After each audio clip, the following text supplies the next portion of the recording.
যোৱা সপ্তাহ 28 জুন তাৰিখে যেটো ভয়াবহ বানপানী এই অৰুণাচলৰ পৰা ঢল নামি আহি যেটো ধ্বংসলীলা সৃষ্টি কৰিলে জোনাই কোট ডিষ্ট্ৰিক্টৰ অধীনত আমাৰ প্ৰিলিমিনাৰী এষ্টিমেট মতে এতিয়া 160টা গাঁও এফেক্ট হৈছে আৰু সিভিয়াৰলি একেবাৰে ধ্বংস একদম গোটেই ধ্বংস হৈ যোৱা জেগা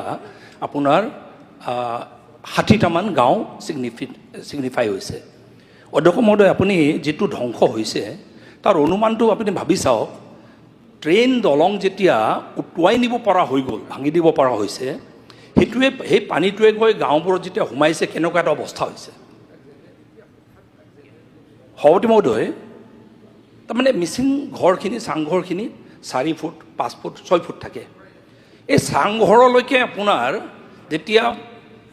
জাবৰ জোথৰ কুণ্ডা লৈ যেতিয়া গাঁওখনত হুমাই একেবাৰে ধ্বংসলীলা সৃষ্টি কৰিছে আপুনি ইমাজিন কৰি চাওক কেনেকুৱা এটা ধ্বংসাত্মক কাৰ্যসূচী হৈছে আৰু এইটো তাৰমানে মানুহৰ ঘৰ শেষ হৈ গৈছে আৰু ৰাতিপুৱা 9টা বজাত খেতিৰ সময় মানুহ খেতিত লাগি আছিল এই খেতিৰ মানুহ নিজৰ জীৱন বচাওঁ নে ঘৰৰ নিজৰ জীৱন বচাওঁ এইটোত লাগি থাকোঁতে গৰু ছাগলী গাহৰি একো বচাব নোৱাৰিলে ঘৰৰ সামগ্ৰী একো বচাব নোৱাৰিলে সেইকাৰণে ৰাস্তা পদূলিটো শেষ হৈছেই গোটেই ৱাটাৰ ছাপ্লাই জে মিছনৰ আঁচনি শেষ হৈ গৈছে সব শেষ হৈছে ইনফ্ৰাষ্ট্ৰাকচাৰ সব ইলেক্ট্ৰিক পোল সব পৰি গৈছে আৰু এনেকুৱা এটা অৱস্থাৰ মাজত তাৰমানে মই এতিয়া সদনৰ দৃষ্টিগোচৰ এইকাৰণে কৰিব বিচাৰিছোঁ এই ধ্বংসলীলা আগত বানপানী হয় পানী আহে পানী গুচি যায় কিন্তু এনেকৈ একেচাতে ঢল আহি নদী সলাই গাঁও ধ্বংস কৰা এইটো প্ৰথম উদাহৰণ আৰু ইয়াৰ কাৰণে কিয় হৈছে বুলি ক'লে মই সদনৰ দৃষ্টিগোচৰ এইকাৰণে কৰিবলগীয়া হৈছে কিয় হৈছে বুলি ক'লে অৰুণাচলত যোৱা 10-15 বছৰ ধৰি খুব ডেভেলপমেণ্টৰ কাম কাজ হৈ আছে ৰাস্তা ডেভেলপ হৈছে হ'ব লাগে তাত বৃহৎ নদী বান্ধবোৰ নিৰ্মাণ হৈছে হ'ব লাগে এতিয়া প্ৰব্লেমটো হৈ গ'ল যে এই কামবোৰ কৰোঁতেই হিল পাহাৰ কাটি যেতিয়া হিল এক্সকাভেট কৰে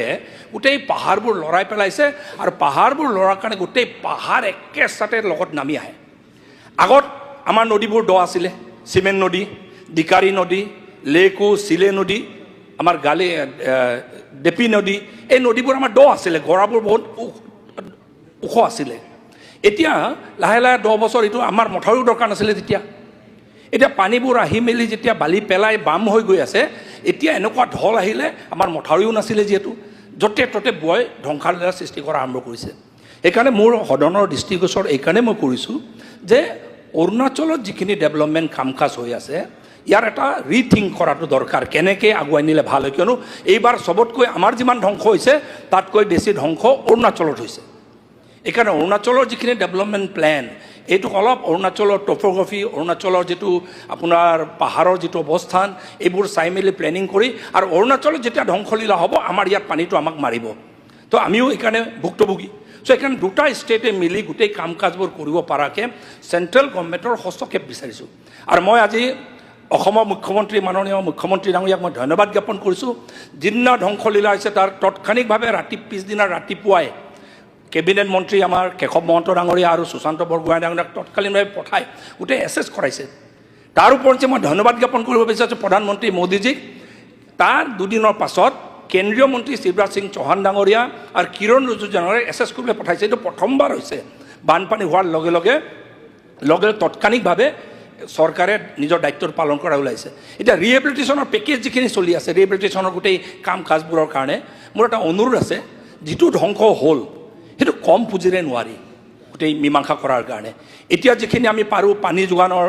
আঁচনিবোৰ ৰিভাইভ কৰাৰ কাৰণে যেনে তেনে চেষ্টা কৰিছোঁ পানী যোগান ধৰিছোঁ ৰিলিফ দি আছোঁ আৰু যেনে তেনে যাতায়াতটো অলপ সুচল কৰাৰ কাৰণে প্ৰশাসন চৰকাৰ আমি চবেই লাগি আছোঁ কিন্তু লং টাৰ্ম ৰিহেবিলিটেশ্যন মানুহৰ গোটেই জীৱনটো স্বাভাৱিক কৰাৰ কাৰণে যিটো প্ৰয়োজন হ'ব সেইটো বৃহৎ পুঁজি দৰকাৰ হ'ব তাৰ কাৰণে চেণ্ট্ৰেল গভৰ্ণমেণ্টৰ হস্তক্ষেপ মই বিচাৰিছোঁ আৰু পুঁজি দিয়াৰ কাৰণে দাবী জনাইছোঁ আৰু 3 নম্বৰ কথা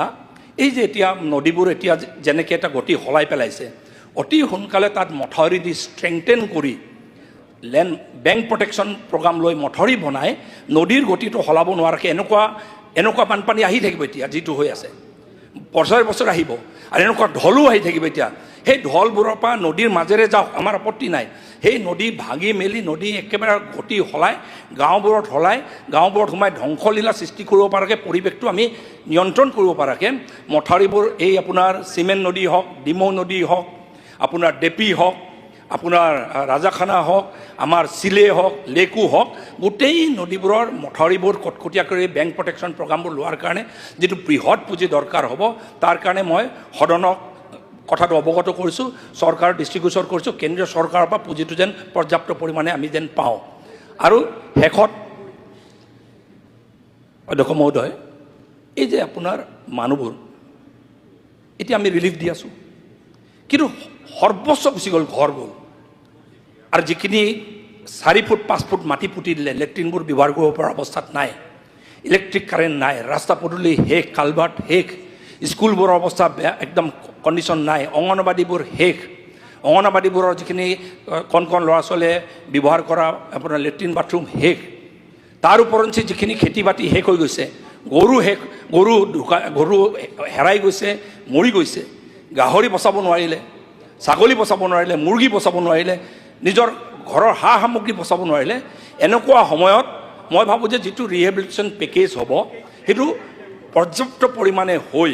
তেখেতসকলৰ পুনৰ স্বাভাৱিক জীৱন আৰম্ভ কৰিব পৰাকৈ ব্যৱস্থাটো যেন চৰকাৰে যেন গুৰুত্ব সহকাৰে লয়, তাৰ কাৰণে মই বিষয়টো উত্থাপন কৰি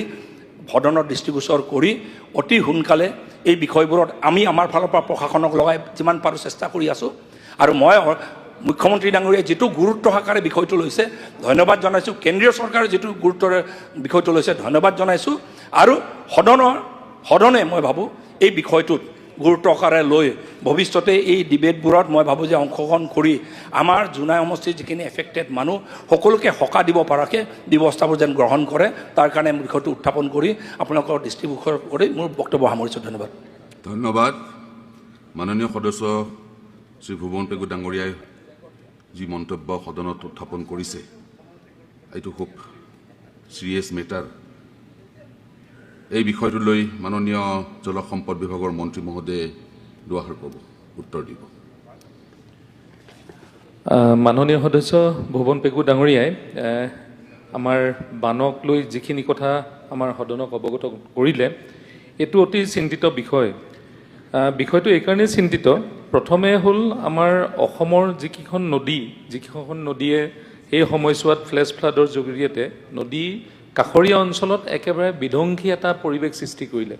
যিটো আজি বৰ্ণনাব আচলতে নোৱাৰি। নিজে যদি নেদেখে তেতিয়াহ'লে সেইটো বৰ্ণনাব নোৱাৰি। দ্বিতীয় কথাটো হ'ল যে এই সমস্যাটো একেবাৰে অসমৰ মাজেদি গৈছে, কিন্তু সমস্যাটো উদ্ভাৱন হৈছে অৰুণাচলত। আৰু অৰুণাচলত এই সমস্যাটো উদ্ভাৱন এইবাৰ যদি হৈছে, ভৱিষ্যতে নহ'ব তাৰো কোনো নহ'ব, তাৰ কোনো কথা নাথাকে। সেইকাৰণে আমি ডাউনষ্ট্ৰীম ছিষ্টেমটোত আমি কিমান পাৰ্মানেণ্টলি আমি প্ৰটেকশ্যনৰ লগতে মথাউৰিসমূহ নিৰ্মাণ কৰি যাতে আমি ডাউনষ্ট্ৰীমত থকা মানুহৰ জীৱন আৰু সম্পত্তি ৰক্ষা কৰিব পাৰোঁ, তাৰ বাবে ইতিমধ্যে আমি কাম কৰিবলৈ আৰম্ভ কৰিছোঁ। তাৰ বাবে মই ভুৱন পেগু ডাঙৰীয়াক আৰু সাংসদ প্ৰধান বৰুৱা ডাঙৰীয়াক ধন্যবাদ জনাম যে যেতিয়া আমি যোৱাৰ আগদিনাখনৰ গোটেই ৰাতিলৈকে, গোটেই দিনটো তেওঁলোকে ৰাইজৰ মাজত থাকি জিলা প্ৰশাসনৰ যোগেদি নিৰাপদ স্থানলৈ ৰাইজক উলিয়াই লৈ আনিলে। বহু পশুধন আমাৰ নষ্ট হৈছে, লাইভ ষ্টক বহুত নষ্ট হৈছে, সেইখিনি এতিয়ালৈকে আয়ুক্তৰ পৰা আৰম্ভ কৰি আমাৰ বিভাগীয় কৰ্তৃপক্ষসকলে তাৰ যা যোগাৰ কৰিছে যে কিমানখিনি আমাৰ নষ্ট হ'ল। কিন্তু মই মাননীয় মুখ্যমন্ত্ৰী ডাঙৰীয়াক ধন্যবাদ জনাম যে এই ধৰণৰ ডিভাষ্টেটিং এটা পৰিৱেশত অকল এজন মানুহৰ এতিয়ালৈকে জীৱন ক্ষতি হৈছে, তাকো তেওঁ সেই সময়ত নদীত যথেষ্ট সংখ্যক কাঠ আহিছিলে, সেই কাঠ ধৰিবলৈ যাওঁতে এজন মানুহ এতিয়ালৈকে বিচাৰি পোৱা নাই। তাৰোপৰি কিন্তু নদীৰ পাৰকেইটা মই আগৰ জলসম্পদ মন্ত্ৰীক ধন্যবাদ জনাম যে তেওঁলোকে যিটো জিঅ' টিউবৰ যোগেদি নিৰ্মাণ কৰিলে, সেই জিঅ' টিউবৰ যোগেদি আমাৰ একেবাৰে যিখিনি নদীয়ে বেছি ধ্বংস কৰিছিলে, এটা সময়ত ভয়াৱহ পৰিৱেশ সৃষ্টি কৰিছিলে, সেই নদীসমূহত এতিয়া নাই। কিন্তু এতিয়া আমি যি 4-5খন নদীৰ কথা কোৱা হৈছে, সেই 4-5খন নদীক লৈ আমি মাননীয় মুখ্যমন্ত্ৰী ডাঙৰীয়াক জনাইছিলোঁ। তেতিয়া আমাৰ কেবিনেট মন্ত্ৰী আমাৰ মহন্ত ডাঙৰীয়াও গৈছিলে। আৰু তাৰপিছতে এদিনৰ পিছত যেনেধৰণে ক'লে যে আমাৰ কেন্দ্ৰীয় মন্ত্ৰী শিৱৰাজ সিং চৌহান ডাঙৰীয়া আৰু কিৰেণ ৰিজিজু ডাঙৰীয়া আহিলে, তেওঁলোকে আমাৰ ৰঙানদী বান্ধৰ পৰা আৰম্ভ কৰি আমাৰ যিডোখৰ জোনাইৰ ওপৰত গোটেইখিনি পৰিভ্ৰমণ কৰি আমাৰ ক্ষয় ক্ষতিৰ কাৰণে আমাৰ ইয়াতে মাননীয়